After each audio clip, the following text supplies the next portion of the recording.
가까이 계시는 하나님. 오늘 설교 제목이 가까이 계시는 하나님입니다. 이 제목을 보시면 여러분 마음에 어떤 마음이 드십니까? 한번 질문을 드려볼까요? 하나님이 여러분에게 어느 정도 떨어져 계십니까? 100m쯤 떨어져 계십니까? 아니면 가물가물 하나님이 보이지 않습니까? 아니면 하나님이 아주 가까이 계십니까? 우리 손주에게 제가 하나님이 어디 계시지? 그러면 제 마음속에요. 이렇게 대답해요. 너무 놀랍죠? 오늘 본문의 말씀은 바울이 지금의 그리스 반도 남쪽, 그 반도의 남쪽에 그리스의 우리 수도라고 하는 아테네가 있습니다. 우리 개역 성경에는 아덴으로 이렇게 번역이 되어 있는데 그 아테네를 말합니다. 우리 세계사 시간에 공부들 하신 적이 있으실 겁니다. 고대 그리스의 아테네, 그러면 그리스 신화와 헬라 철학 사상이 만연한 곳이었죠. 그래서 아테네 사람들은 많은 신전들과 신상들을 가지고 있었습니다. 바울은 그 아테네에 도착해서 사람들이 어떤 단을 이렇게 만들어냈는데 거기에 놀랍게도 알지 못하는 신에게라고 새긴 그런 단도 보았습니다. 이 아테네 사람들이 그 섬기는 대상이 구체적으로 무엇인지도 모르면서 항상 두려움의 마음을 가지고 미신적인 종교성으로 살았다는 것을 말해줍니다. 그래서 오늘 본문에 아레오바고라고 하는 연설을 할 수 있는, 모든 사람들이 토론할 수 있는 그러한 큰 연설장이 있는데 거기에서 바울이 아테네 사람들에게 말합니다. 아테네 사람들아, 너희를 보니 범사에 종교심이 많도다. 너희가 신을 찾는다고 하다가 결국 알지 못하는 신에게라고 새긴 단까지 만들었구나. 오늘 이렇게 아레오바고의 설교를 바울이 시작을 하고 있습니다. 종교심이 많고 알지 못하는 신에게까지 이렇게 단을 만드는, 왜 이렇게 사람들은 절대자인 신을 찾는다고 하면서 이렇게 미신적인 방법에 빠지는 것일까요? 이유가 있습니다. 사람이 처음에 아담이 지어졌을 때에 이 사람의 온 인류의 조상인 아담이 하나님께 불순종하여 죄를 짓게 되었습니다. 그래서 영적인 죽음이 왔습니다. 이 영적인 죽음은 무엇을 말하냐면 그 영혼이 하나님으로부터 분리되는 것을 말합니다. 떨어지는 것이에요. 그러니까 영적인 죽음이 왔다는 것은 하나님과 가까이 있었는데 하나님으로부터 멀어지게 된 것입니다. 그 순간부터 사람들은 하나님이 그냥 멀리 계시다고 생각하기 시작했습니다. 그래서 그 이후로 인류의 역사가 쭉 시작되면서 모든 시대에 걸쳐서 많은 사람들이 그것을 신앙으로 생각하는 거예요. 그래서 하나님은 아주 멀리 계셔. 그래서 우리가 찾지도 못해. 이렇게 생각하기 시작한 것이죠. 그래서 결국은 너무너무 멀리 느껴지니까 하나님이 없어. 이렇게 얘기하는 무신론자도 나오게 됐고, 또는 그 하나님이 멀어서 보이지가 않으니까 보이는 피조물을 하나님 대신 이게 하나님이야 라고 섬기는 사람들이 생겼습니다. 하나님에 대해서 이제 역사가 진행되면서 사람들의 개념이 조금씩 바뀌기 시작합니다. 그래서 약간 또 발전을 했지만 하나님을 찾기 힘든 분, 대화하기 힘든 분으로 생각하였습니다. 그래서 이 사람의 마음이 하나님으로부터 멀리 떨어져 있기 때문에 이 사람들이 생각한 건 하나님도 사람으로부터 멀리 떨어져 있다고 상상합니다. 그런데 오늘 이 중요한 문제를 바울이 이 아테네 사람들의 이 사고방식, 이 헬라 철학과 종교에 대해서 한마디로 정리하여 말합니다. 살아계신 하나님은 우리 가까이 계시다. 살아계신 하나님은 멀리 계신 게 아니라 우리 가까이 계시다고 말합니다. 그 핵심적인 내용이 27절 하반절에 있습니다. 하나님은 우리 각 사람에게서 멀리 계시지 아니하시도다. 지금까지 여러분의 삶에 하나님이 멀리 계셨습니까? 잘 보이지 않았습니까? 오늘 이 말씀을 통하여서 우리의 가까이 계시는 하나님을 만나시기 바랍니다. 그 하나님은 첫 번째로 어디든지 우리에게 가까이 계십니다. 하나님은 어디든지 우리에게 가까이 계십니다. 24절에 보면 우주와 그 가운데 있는 만물을 지으신 하나님께서는 천지의 주제시니 손으로 지은 전에 계시지 아니하시고 이렇게 말씀하십니다. 손으로 지은 전에 계시지 않는다. 이 말을 지금 바울이 하는 광경을 한번 상상을 한번 해보십시오. 지금 그리스에 수많은 신전들이 이렇게 있는데 사람들이 어떻게 생각했다는 거예요? 거기에 절대자 신이 있을 거라고 생각했다는 겁니다. 절대자를 만나려면 거기 가서 만나야 된다고 생각했다는 것이에요. 근데 지금 바울이 뭐라고 말씀하시냐면 손으로 지은 전에 계시지 않는다. 이것은 뭐냐면 하나님이 어떤 특정한 곳에 계신 게 아니라는 것입니다. 이 사람들이 생각했던 잘못된 것을 지금 명확하게 얘기를 해주는 것이에요. 특별한 신당이나 어떤 신성한 장소에 하나님이 계실 거라고 사람들이 생각하는 그것을 지금 깨부수는 말씀입니다. 하나님이 일정한 장소에 머문다는 사상은 잘못된 생각입니다. 왜냐하면 하나님은 무한하신 분이시기 때문에 그렇습니다. 무한하시다는 것은 시간을 초월해 계시는 것입니다. 하나님이 천지를 만드실 때 태초에 하나님이 천지를 창조하시니라. 천지를 창조하실 때 시간이 시작되었습니다. 시간 전에 하나님은 창조하실 때 시간을 만드시고 공간도 만드셨습니다. 그래서 하나님은 시간에 있어서 무한하실 뿐만 아니라 이것을 영원하다고 우리가 이야기합니다. 그뿐만 아니라 공간 자체를 만드신 분이 공간에 얽매인다는 것은 논리적으로도 모순입니다. 그러니까 공간을 만드신 하나님은 공간에 얽매이지 않고 공간을 초월하시며 공간을 지배하십니다. 그래서 공간의 영향을 전혀 받지 않으시는 걸 말하는 거예요. 모든 공간을 초월해 계시니까 계시지 않는 곳이 없습니다. 하나님은 창조된 우주의 모든 곳에 계십니다. 하나님은 하늘과 땅에 어디든지 영으로 존재하십니다. 이것을 인간이 이해하고 인정할 수 있도록 인간의 용어로 자신을 설명하시는데 예레미야서에 보면 이렇게 말씀하십니다. 23장 23절에 여호와의 말씀이니라. 나는 가까운 데에 있는 하나님이요 먼 데에 있는 하나님이 아니나 나는 천지에 충만하지 아니하냐. 이렇게 말씀하십니다. 천지에 충만하신 하나님. 천지에 충만하신 하나님은 곧 우리에게 가까이 계신 하나님을 말씀하시는 것입니다. 그래서 어디든지 하나님은 우리에게 가까이 계십니다. 그래서 시편 139편의 시인은 이렇게 고백합니다.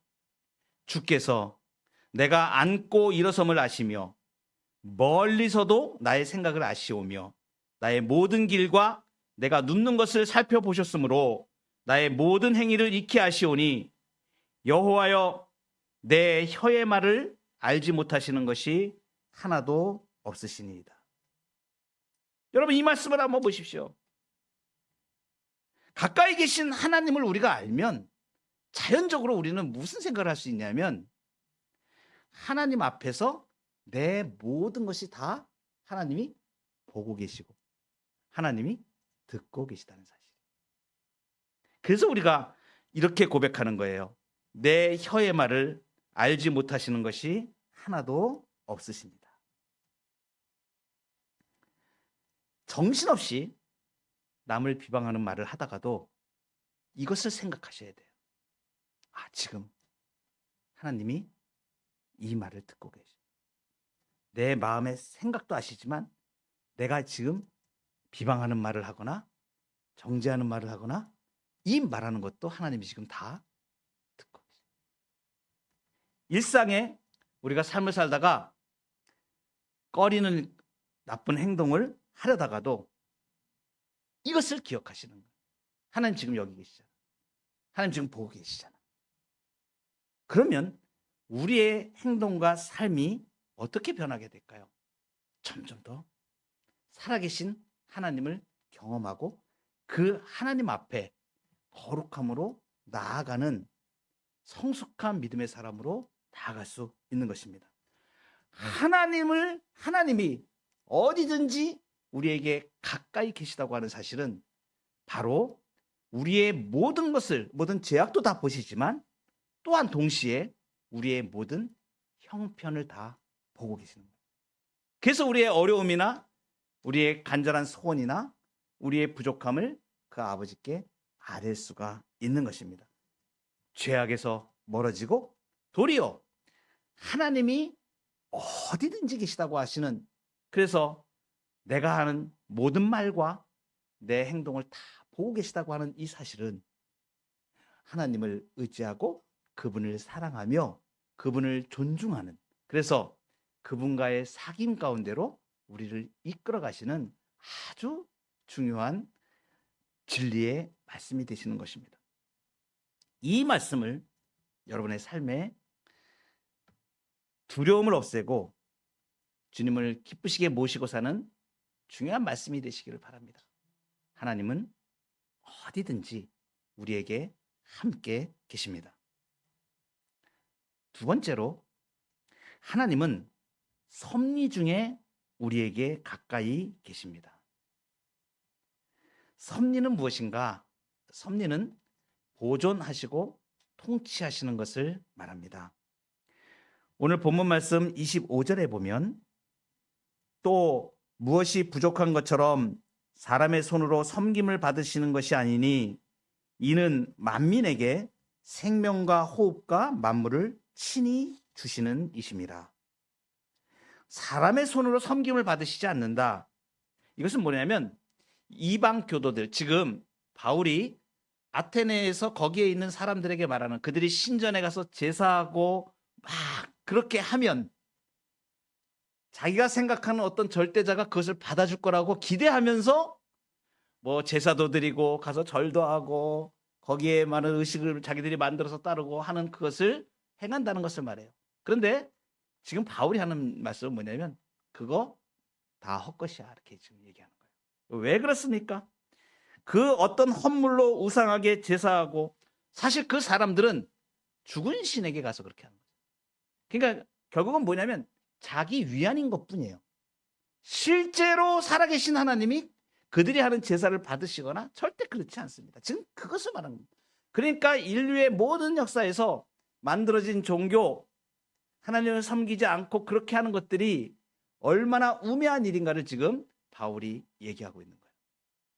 그래서 창조주 하나님은 뭐 부족해가지고 인간이 뭐 물질을 많이 가지고 와서 그렇게 하면 하나님이 그들에게 무슨 뭐 받아주시는 것처럼 그렇게 착각하지 말라는 말씀입니다. 도리어 하나님은 만민에게 생명과 호흡과 만물을 주시는 것입니다.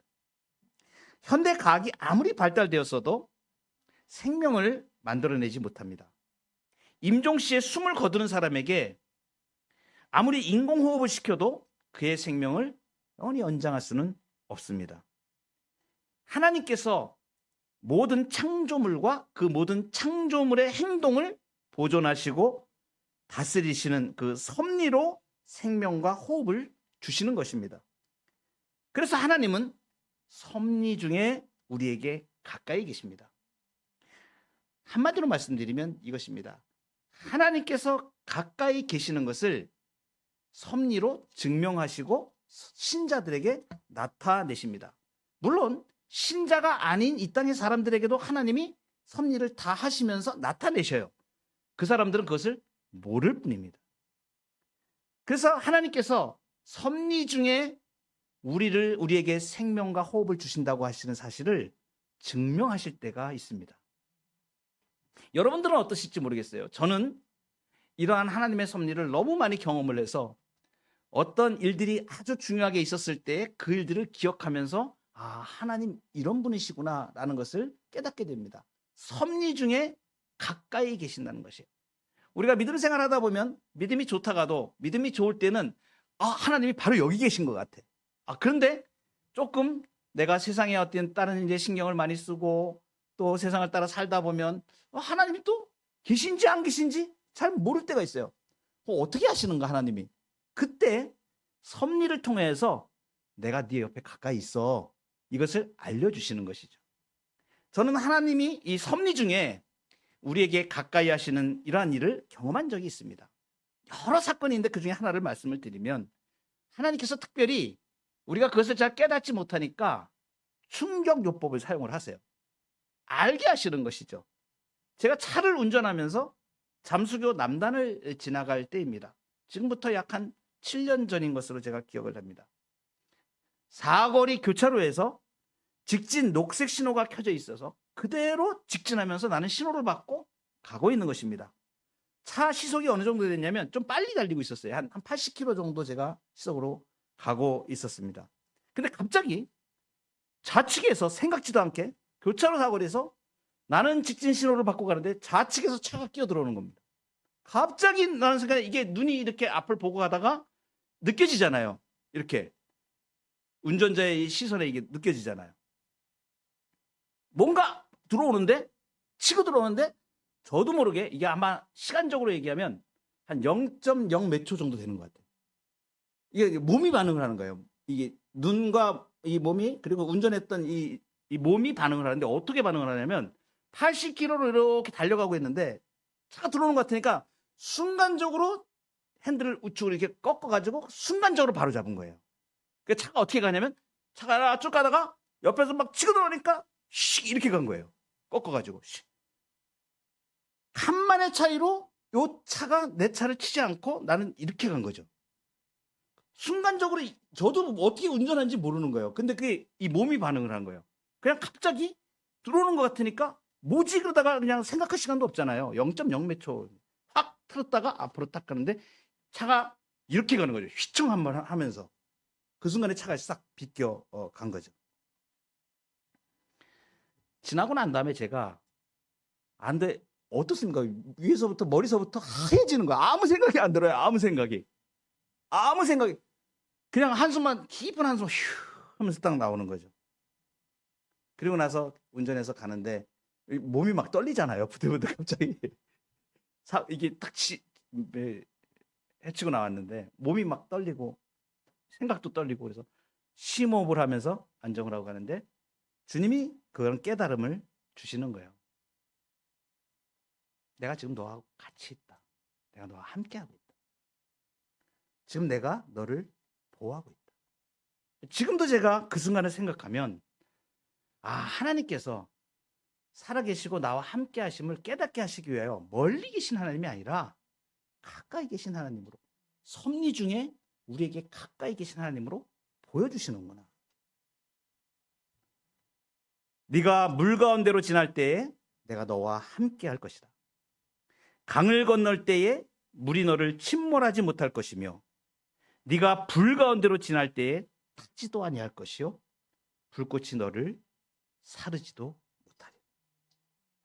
하나님은 섭리 중에 우리에게 가까이 계십니다. 그래서 우리는 우리 삶에 지속적으로 잊을만 하면 하나님께서 충격요법도 사용하시고 은혜의 길도 보여주시고 우리가 알지 못하는 신기한 은혜로 우리를 하나님이 가까이 계심을 나타내십니다. 그래서 우리가 그 하나님을 인하여 힘과 위로를 얻게 됩니다. 하나님은 우리를 둘러싼 방화벽이십니다. 어느 누구도 하나님의 뜻을 거슬러 여러분을 건들 수 없습니다. 설령 여러분에게 어떤 일이 일어나도 하나님 안에서 피난처를 갖고 섭리 중에 가까이 계시는 하나님으로 인하여 용기를 얻으시기 바랍니다. 마지막으로 하나님은 구원의 은총으로 우리에게 가까이 계십니다. 하나님은 구원의 은총으로 우리에게 가까이 계십니다. 하나님께서 사람에게 가까이 계신다, 이런 것은 계시의 가르침입니다. 사람에게 하나님이 가까이 계신다는 최초의 증거가 있습니다. 그것은 첫사람 아담이 에덴에서 하나님과의 약속을 깨고 선악을 알게 하는 나무의 실과를 먹고 불순종하여 두려움으로 동산나무에 숨었었습니다. 그 두려움으로 떨고 있을 때 하나님이 나타나시죠. 하나님이 찾아오십니다. 하나님께서 가까이 오시는, 그리고 부르시죠. 아담아, 네가 어디 있느냐. 사람은 하나님을 찾지 않습니다. 그렇지만 하나님은 사람을 찾아오십니다. 모든 역사를 통하여서 하나님께서는 사람에게 가까이 오셨습니다. 어떻게 가까이 오셨는가? 직접 말씀하시면 사람들이 막 놀라기도 하고 그러니까 하나님께서 택하신 선지자들을 계속 보내십니다. 이사야도 보내시고, 예레미야도 보내시고, 요엘도 보내시고, 아모스도 보내시고, 하박국도 보내시고, 선지자들을 계속 보내십니다.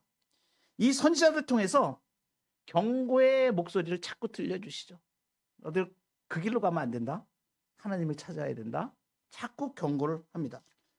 또 때로는 하나님이 달래기도 하시는 거예요. 너무 무지해서 모르니까 너희는 여호와를 만날 만한 때에 찾으라. 가까이 계실 때 그를 부르라. 악인은 그의 길을, 불의한 자는 그의 생각을 버리고 여호와께로 돌아오라. 그리하면 그가 긍휼히 여기시리라.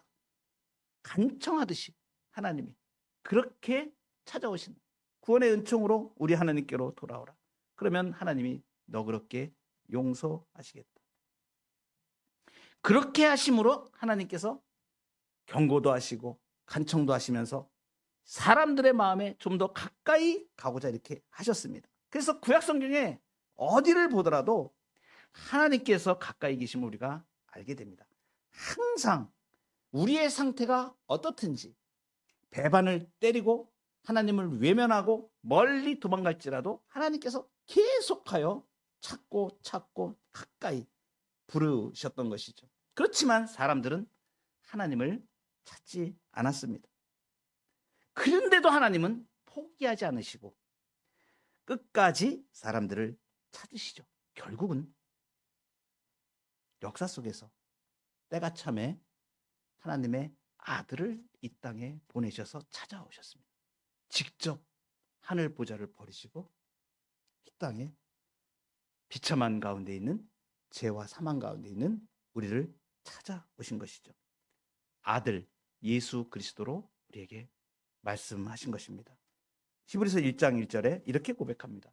옛적의 선지자들을 통하여 여러 부분과 여러 모양으로 우리 조상들에게 말씀하신 하나님이 이 모든 날 마지막 날에 아들을 통하여 우리에게 말씀하셨으니 이 아들을 만유의 상속자로 세우시고 또 그로 말미암아 모든 세계를 지으셨느니라.